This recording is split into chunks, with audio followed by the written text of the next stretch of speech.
ಅಕ್ರಮ ಬೆಂಗಳೂರು ಗ್ರಾಮಾಂತರ ಜಿಲ್ಲೆಯಲ್ಲಿ ಅಕ್ರಮಗಳದ್ದೇ ಪರಾಕ್ರಮ. ಪರಿಸರ ಮಾಲಿನ್ಯ ಇಲಾಖೆ ಜಿಲ್ಲಾಡಳಿತ ನಿದ್ರಿಸುತ್ತಿದೆಯೇ? ರೈತರ ಗೋಳು ಕೇಳೋರ್ಯಾರು? ಸೋಂಪುರ ಸುತ್ತಮುತ್ತಲಿನ ಅಕ್ರಮಕ್ಕೆ ಕಡಿವಾಣ ಯಾವಾಗ? ಅಕ್ರಮ ಡಾಂಬರು ಘಟಕಕ್ಕೆ ಕುಮ್ಮಕ್ಕು ಕೊಟ್ಟವರು ಯಾರು? ಕಣ್ಣಿದ್ದು ಕುರುಡರಾದ್ರ ಅಧಿಕಾರಿಗಳು.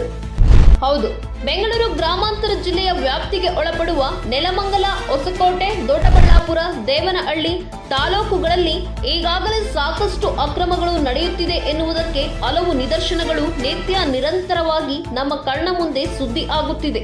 ಇಂತಹ ಅಕ್ರಮಗಳಿಗೆ ಸಂಬಂಧಿಸಿದಂತೆ ನೆಲಮಂಗಲ ತಾಲೂಕು ಸೋಂಪುರ ಗ್ರಾಮ ಪಂಚಾಯಿತಿ ವ್ಯಾಪ್ತಿಗೆ ಬರುವ ನಿಡವಂದದಿಂದ ತಟ್ಟೆಕೆರೆ ರಸ್ತೆಗೆ ಹೋಗುವ ಪಕ್ಕದಲ್ಲಿ ಪರವಾನಗಿ ಪಡೆಯದೆ ಅಕ್ರಮ ಟಾಪ್ ಪ್ಲಾಂಟ್ ನಡೆಸುತ್ತಿದ್ದು, ಇದರಿಂದ ಅಕ್ಕಪಕ್ಕದ ರೈತರಿಗೆ ಮಳೆಗಾಲದಲ್ಲಿ ಕೃಷಿ ಚಟುವಟಿಕೆಗೆ ತುಂಬಾ ತೊಂದರೆಯಾಗುತ್ತಿದೆ.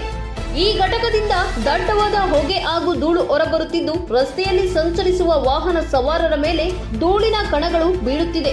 ಹತ್ತಿರದಲ್ಲಿ ಸೋಂಪುರ ಕೈಗಾರಿಕಾ ಪ್ರದೇಶವಿದ್ದು, ಕಾರ್ಖಾನೆಯಲ್ಲಿ ಕೆಲಸ ಮಾಡುವ ಕಾರ್ಮಿಕರು ದಿನನಿತ್ಯ ಅದೇ ರಸ್ತೆಯಲ್ಲಿ ಸಂಚರಿಸುವುದು ಅನಿವಾರ್ಯವಾಗಿದೆ.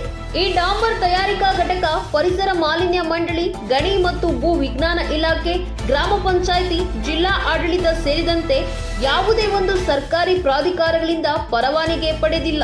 ಡಾಂಬರ್ ಬ್ಯಾರೆಲ್ಗಳನ್ನ ಟಿಪ್ಪರ್ಗಳ ಮೂಲಕ ರಾತ್ರೋರಾತ್ರಿ ಸಾಗಾಟವಾಗುತ್ತಿರುವುದರಿಂದ ಸರ್ಕಾರಕ್ಕೆ ಜಿಎಸ್ಟಿ ತೆರಿಗೆ ವಂಚನೆ ಆಗುತ್ತಿರುವ ಆರೋಪಗಳು ಕೇಳಿಬರುತ್ತಿದೆ.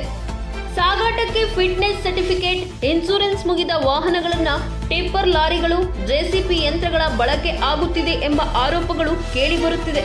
ಇಂತಹ ವಾಹನಗಳಿಂದ ಸಾರ್ವಜನಿಕರ ಜೀವ ಹಾನಿ ಆದರೆ ಯಾರು ಹೊಣೆ? ಸಾರಿಗೆ ಪ್ರಾಧಿಕಾರದ ಅಧಿಕಾರಿಗಳಿಗೆ ಕಣ್ಣು ಮಂಜಾಗಿದೆಯೇ ಎಂಬ ಪ್ರಶ್ನೆ ಮೂಡುತ್ತದೆ.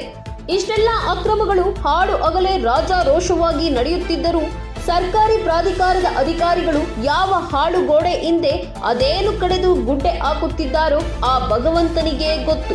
ಇನ್ನಾದರೂ ಜಿಲ್ಲಾಡಳಿತ ಈ ಅಕ್ರಮ ಟಾಪ್ ಪ್ಲಾಂಟ್ ಮೇಲೆ ಕಾನೂನು ಕ್ರಮ ಜರುಗಿಸಿ ಅವರ ಮೇಲೆ ಕ್ರಿಮಿನಲ್ ಪ್ರಕರಣ ದಾಖಲಿಸುತ್ತಾರಾ ಎಂದು ಕಾದು ನೋಡಬೇಕಾಗಿದೆ.